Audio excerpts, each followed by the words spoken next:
Elle avait 20 ans. Étudiante. En Italie pour étudier. 4 jours plus tard, elle était accusée du meurtre le plus médiatisé du XXIe siècle. Mais la vérité? Personne ne l'a jamais vraiment vue venir. Perugia, en Italie, le 2 novembre 2007. Le corps de Meredith Kercher, une étudiante britannique de 21 ans, est découvert dans l'appartement qu'elle partage avec une jeune américaine, Amanda Knox. Elle a été poignardée. La scène de crime est étrange. Pas de signe d'effraction. Les enquêteurs cherchent des indices et trouvent des empreintes inconnues, qui seront plus tard identifiées comme celles de Rudy Gued, un petit délinquant local.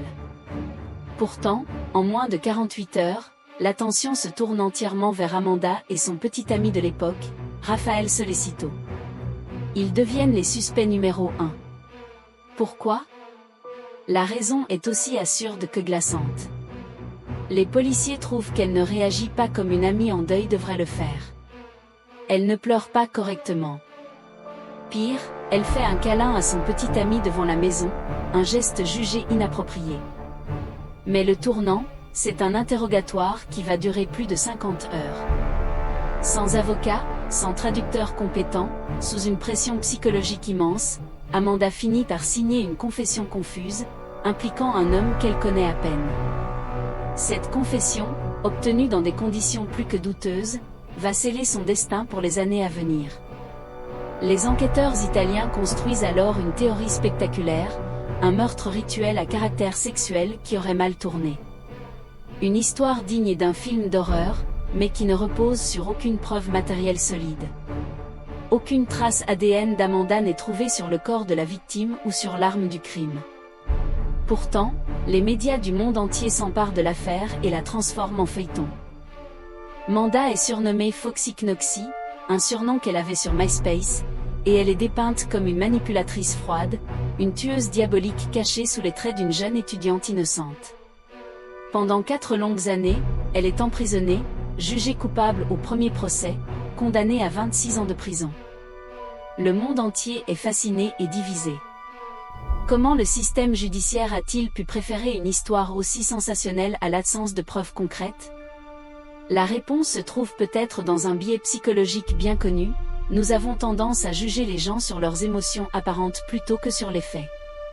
La réaction d'Amanda, jugée anormale, a suffi à la condamner aux yeux de l'opinion publique et, initialement, de la justice. Mais l'histoire ne s'arrête à là. En 2011, coup de théâtre. La cour d'appel examine à nouveau les preuves ADN, les juge peu fiables, voire contaminés, et acquitte Amanda Knox et Rafael Solecito. Ils sont libérés après 4 ans derrière les barreaux. Le combat judiciaire n'est pas terminé, mais en 2015, la plus haute juridiction d'Italie, la Cour de cassation, les innocente définitivement, citant des failles flagrantes dans l'enquête. Et le vrai meurtrier? Rudy Gued.